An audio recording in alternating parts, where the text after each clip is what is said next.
Hello students, welcome again. आज के अपने इस टॉपिक में हम चैनल इम्पेयरमेंट्स को पढ़ते हैं। ठीक है, हमारा ट्रांसमीटर एक सिग्नल जनरेट कर रहा है xt, that is something like that, और यहाँ पे आप रिसीवर पे आपको एक सिग्नल मिल रहा है जिसे हम x' बोलते हैं, और मान लेते हैं कि आपको कुछ इस तरह से मिल रहा है। ट्रांसमीटर ने सिग्नल प्रोसेस किया, जनरेट किया, उसे ट्रांसमिट किया, चैनल पे वो सिग्नल प्रोपोगेट होता है, ट्रांसमिट होता है, ओके, ट्रेवल करता है। चैनल का मतलब मीडियम है, ओके, जिसपे कि आपका सिग्नल चल रहा है। ये केबल हो सकता है, फ्री स्पेस हो सकता है, ऑप्टिकल फाइबर हो सकता है। इस मीडियम से सिग्नल चलता है और आपके रिसीवर पे पहुंचता है। ठीक है, तो जब आपका सिग्नल चलता है तो ये जो चैनल है ये बेसिकली एक मीडियम है, जो उस मीडियम में खुद में अपने कुछ प्रॉपर्टीज रहती है, जैसे कि उसकी अपनी डाइलेक्ट्रिक प्रॉपर्टीज रहती है, उसकी अपनी बैंडविड्थ होती है। ठीक, अगर हम चैनल की बात करें, अभी जैसे हमने पढ़ा था कि सिग्नल बैंडविड्थ होती है हमारी इस तरह से इतनी, ओके, तो चैनल जो होती है वो बेसिकली आपका एक फिजिकल मीडियम है और उसकी बैंडविड्थ इस तरह से मेनी टाइम्स ऑफ सिग्नल आपका, ये अगर सिग्नल की बैंडविड्थ है जो आप चलाना चाहते हैं तो ये आपकी जनरली मीडियम की बैंडविड्थ होती है, hundreds of times possible greater than the input signal. ठीक, तो चैनल अपने आप में एक मीडियम है और ये भी सिग्नल पे कुछ इफेक्ट्स डालता है, और उन इफेक्ट्स से पास होते हुए, उन इफेक्ट से प्रोसेस होते हुए सिग्नल रिसीवर पे पहुंचता है। इन दोनों के बीच की कितनी डिस्टेंस है उस हिसाब से आपका सिग्नल लेवल रिड्यूस होते हुए पहुंचेगा। अगर आप 1 मीटर पे, फॉर एग्जांपल अगर मैं अपनी वॉइस को 1 मीटर पे सुनूं तो कुछ इंटेंसिटी सुनाई देगी, 10 मीटर पे कुछ और 100 मीटर्स पे कुछ और इंटेंसिटी। तो सिग्नल जो है वो आपका रिड्यूस होते हुए और उसमें कुछ एरर ऐड होते हुए रिसीवर पे पहुंचता है। अगर ये वेरी सिमिलर है तो आप ये बोलेंगे कि हम उससे गैस कर सकते हैं। अगर चैनल इस तरीके की है कि ये सिग्नल इससे प्रोसेस होके कुछ कंप्लीटली चेंज हो जाए, तब आप ये बोलेंगे कि हमारी चैनल इस सिस्टम को सपोर्ट नहीं करती, we can switch for a different medium, या चैनल हमारी बहुत नॉइसी चैनल है। ओके, तो आपका आज का जो टॉपिक है उसमें हम चैनल इंपेयरमेंट्स को पढ़ रहे हैं, वो इफेक्ट्स जो चैनल सिग्नल पे डालती है और ऐड करती है, जिसके बाद आपको रिसीवर पे सिग्नल मिलता है। तो जो 3 टाइप के इंपेयरमेंट्स हम most of the time discuss करेंगे वो रहेगी अटेन्युएशन, डिले, डिस्टॉर्शन और नॉइस। ओके, तो पहला तो हम अगर डिस्कस करते हैं अटेन्युएशन, तो अटेन्युएशन का मतलब क्या है? Reduction in received power. Okay, amplification का ये रिवर्स है। ओके, हम लोगों ने जब इलेक्ट्रोस्टैटिक्स पढ़ी तो अगर हमारा एक चार्ज है, इस चार्ज के बाहर इलेक्ट्रिक फील्ड होता है और ये इलेक्ट्रिक फील्ड जो है वो डिस्टेंस के साथ कम होता जाता है 1/r² की प्रोपोर्शन में। सिमिलरली जो भी सोर्स अपनी पावर जनरेट करता है वो डिस्टेंस के हिसाब से रिड्यूस होती जाती है, और आप अगर 100 मीटर्स, 1 किलोमीटर, 10 किलोमीटर इस तरीके से अगर आप चलते हैं, चलने के बाद आपको रिड्यूस पावर मिलती है। अगर ये आपकी P ट्रांसमिटेड पावर है और ये अगर आपकी P रिसीव्ड पावर है तो हमेशा PR will be less than PT। Okay, और ये जो है ये प्रोपोर्शनल होता है डिस्टेंस के। अटेन्युएशन प्रोपोर्शनल होता है डिस्टेंस के, जैसे जैसे डिस्टेंस बढ़ती जाएगी अटेन्युएशन बढ़ता जाएगा। तो अगर आप अटेन्युएशन को डेफिनेशन आपसे पूछी जा सकती है तो आप इस तरह से बोल सकते हैं, अटेन्युएशन अगर आपको कैलकुलेट करने के लिए बोले, attenuation means reduction in power level. Okay, signal power, okay, signal की पावर, उसको आप टेक्निकली PR/PT बोल सकते हैं। Received power with compare to the transmitted power, attenuation will be always less than 1 because PR is always less than PT। यही होगा, power हमेशा reduce ही हो जानी है। ओके, जनरली जब हम पावर की बात करते हैं तो पावर लेवल जो है वो पावर को रिप्रेजेंट, पावर हमारी वॉट में रिप्रेजेंट की जाती है, और जब दो पावर को आप कंपैरिजन करते हैं तो जनरली हम पावर को डेसिबल में कन्वर्ट करते हैं, और उसका नोटेशन है dB, स्मॉल d और b। और डेसिबल में जब पावर कैलकुलेट की जाती है तो हम 10 log of 10p वॉट में जो आपको पावर दी गई है उसका आप 10 log of 10 कन्वर्ट करेंगे तो आपकी पावर डीबी में आ जाएगी। पी अगर वॉट में है तो आप उसे इस तरह से डीबी में कन्वर्ट कर सकते हैं। तो अटेन्युएशन कई बार आपको डीबी में भी पूछा जा सकता है, तब आप अटेन्युएशन को लिखेंगे 10 log of 10 PR by PT। Okay, इस पे आपसे कई बार न्यूमेरिकल पूछे जा सकते हैं, तो आप ये फॉर्मूला लगा के कैलकुलेट कर सकते हैं। और attenuation will be always in dB में अगर आप कैलकुलेट करेंगे तो ये आपका जो पैरामीटर है वो लेस देन 1 है, तो attenuation will be always in negative. आपको किस तरह से बताया गया है, यहाँ पे माइनस साइन लगा के एक नंबर में बताने को कहा है, तो आप उस तरह से भी कर सकते हैं, बट ये आपके अटेन्युएशन का कॉन्सेप्ट है। ओके, तो ये हो गया पहला कॉन्सेप्ट कि आपका सिग्नल जो है अगर किसी भी तरीके का एरर मीडियम में नहीं आ रहा है तो भी पावर जो है वो रिड्यूस होगी ही होगी, और इस फिनोमेना को हम अटेन्युएशन बोलते हैं। आप एक्सप्लेन कर सकते हैं इसको इस तरह से बना के, ठीक है। ये आपका अगर 3 है, ये अगर आपने भेजा था जो 5 था, तो ये 10 मीटर पे अगर 3 रह गया है तो 100 मीटर पे ये 1 रह जाएगा। आप इस तरह से इसे एक्सप्लेन कर सकते हैं। इफ थ्योरेटिकल क्वेश्चन आता है तो ऐसे एक्सप्लेन कर सकते हैं, न्यूमेरिकल आता है तो आप इसे ऐसे एक्सप्लेन कर सकते हैं। ओके, दूसरा जो बहुत इंपॉर्टेंट टाइप ऑफ इम्पेयरमेंट है उसे हम डिस्कस करते हैं नॉइस। इस पे न्यूमेरिकल भी बनता है, ठीक है। नॉइस का मतलब ये है कि द फिनोमिना और the power that was not originally transmitted, ठीक है। यहाँ से आपका xt ट्रांसमिट होता है, उसमें नॉइस एड ऑन होता है, और yt is sum of xt plus nt। Okay, तो आप ये आपकी ट्रांसमिशन सिस्टम है या आपका ये चैनल है, इसमें xt एंटर हुआ था, इसने यहाँ पे अपना कुछ नॉइस ऐड किया और आपको यहाँ पे yt मिला। अगर ये nt xt को कंप्लीटली चेंज कर दे तो आप चैनल को चेंज करने की, अपने मीडियम को चेंज करने की आपको रिक्वायरमेंट है। आपका ये इंफॉर्मेशन था इस तरीके का, उसमें ऐड हुआ कुछ इस तरीके की इंफॉर्मेशन, और आप ये नॉइस ऐड हुआ। नॉइस जनरली हमारे सिग्नल के एम्पलीट्यूड को वो करेगा और आपको इस तरह का कुछ सिग्नल मिलेगा जिसे कि आप नहीं डिकोड कर पा रहे हैं xt में। तो आप इस सिग्नल, इस चेंज को जो कि नहीं ट्रांसमिट किया गया था, उसे आप नॉइस से कहते हैं। नॉइस इज बेसिकली इंफॉर्मेशन और signal that was not originally transmitted from the transmitter side and that alters our information, unwanted information. Noise का मतलब हमेशा अनप्लीजेंट सिग्नल, और चेंज इन एम्पलीट्यूड नहीं होता। Noise means that is being added but originally not transmitted, ठीक है। तो आप इसे नॉइस की तरह से डिफाइन कर सकते हैं। जो बहुत इंपॉर्टेंट नॉइस, जो हमारे नॉइस आपका क्रॉस टॉक में भी बोला हुआ है, इंटर मॉड्यूलेशन नॉइस को भी बोला हुआ है उन्होंने, ठीक है। तो हम जो नॉइस कम्युनिकेशन में डिस्कस करेंगे, जो हमारे सिग्नल को मोस्ट सीवियरली इफेक्ट करता है और अनअवॉइडेबल है, दैट इज थर्मल नॉइस, और इसे कई बार हम व्हाइट नॉइस भी बोलते हैं, ठीक है। जैसे व्हाइट लाइट जो है वो पूरे स्पेक्ट्रम में फैली होती है, उसी तरीके से थर्मल नॉइस जो है वो पूरी बैंडविड्थ में फैला हुआ होता है, और उसका स्पेक्ट्रम कुछ इस तरीके से होता है। White noise is a noise that do exist all over the frequency. Okay, अगर ये फ्रीक्वेंसी है और ये अगर आपका एम्पलीट्यूड है,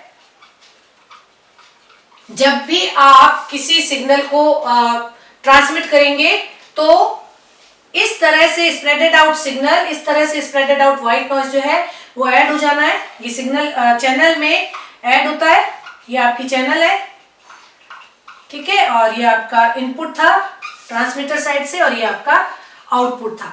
अब कितना नॉइस ऐड होगा ये डिपेंड करता है कि इस चैनल की बैंडविड्थ क्या है। ये पूरे बैंडविड्थ में it is spreaded, it is available in the complete bandwidth. और अगर आपके चैनल की बैंडविड्थ, जैसे अभी हमने बताया ना कि चैनल एक बहुत वाइड रेंज का आपका सिग्नल है, सॉरी सिस्टम है, तो अगर आपके चैनल की बैंडविड्थ b है, ओके, तो यहाँ जब आपका इनपुट इसमें पास होगा तो इनपुट सिग्नल में इस रेंज में रहने वाला सारा नॉइस ऐड हो जाएगा, और आपका जो सिग्नल था ऐसा, उसमें इतना नॉइस ऐड होगा और आपको यहाँ पे कुछ इस तरीके का सिग्नल जो भी है ऐसा मिल जाएगा।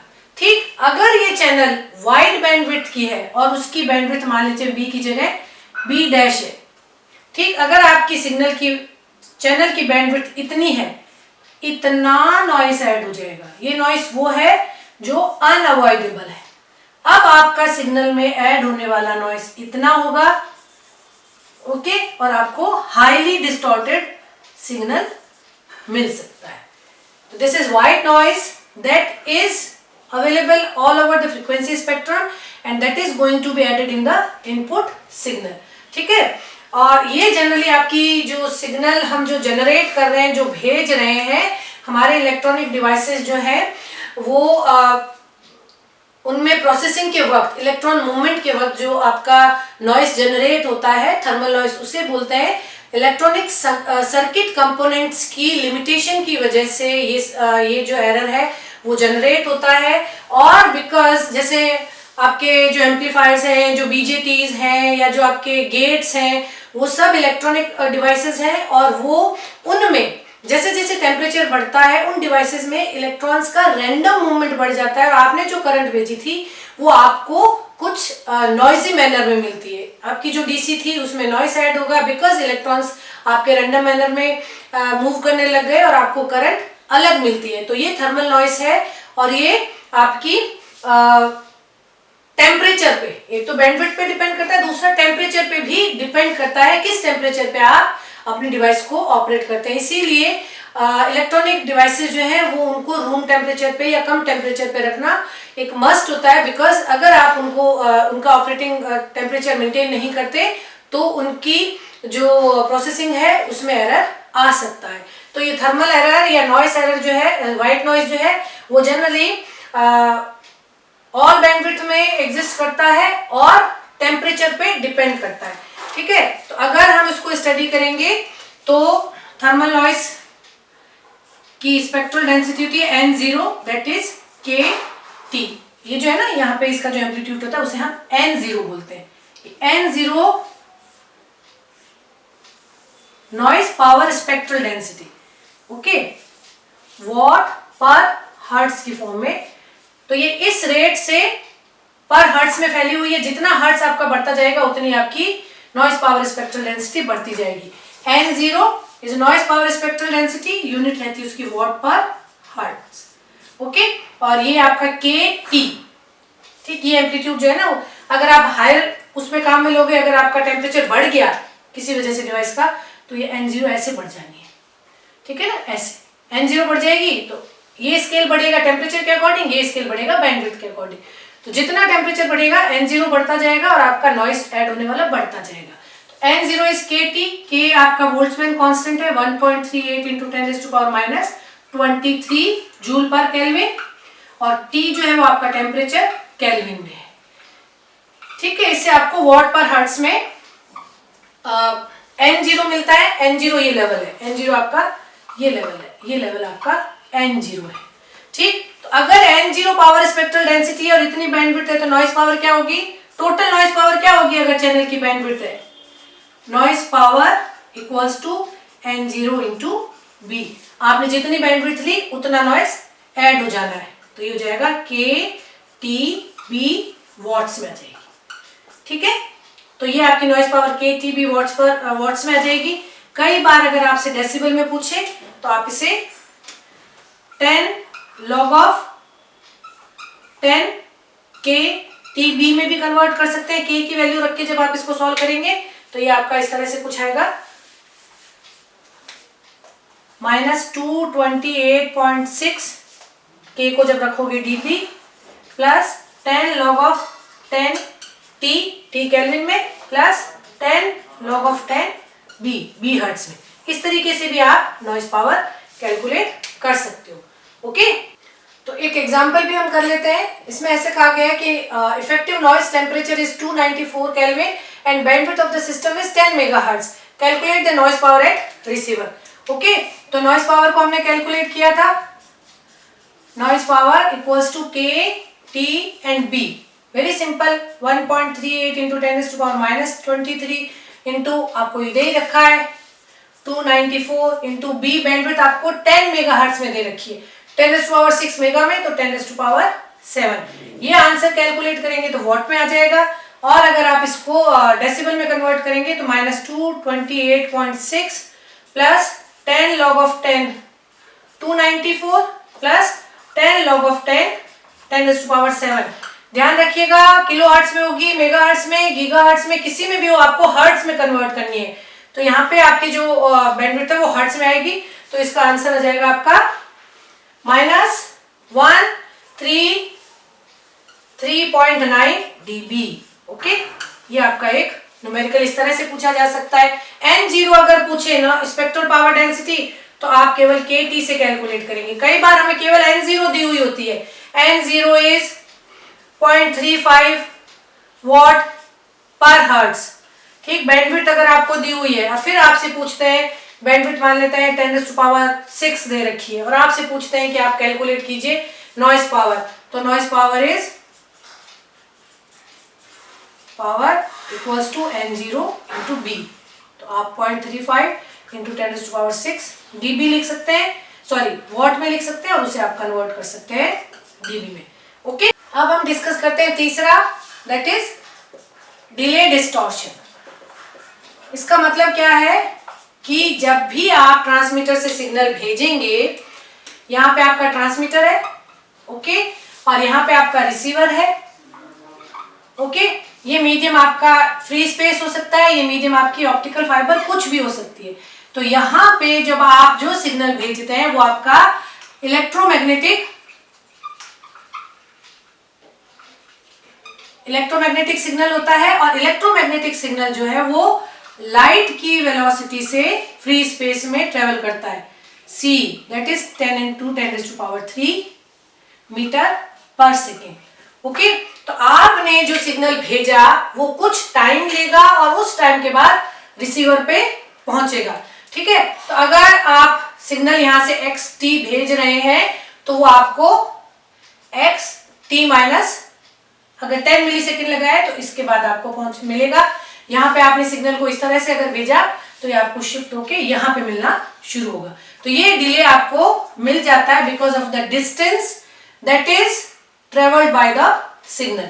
ओके, तो कई बार आपको इन दोनों के बीच की डिस्टेंस d देके आपसे पूछा जाता है कि इसका प्रोपगेशन डिले क्या है।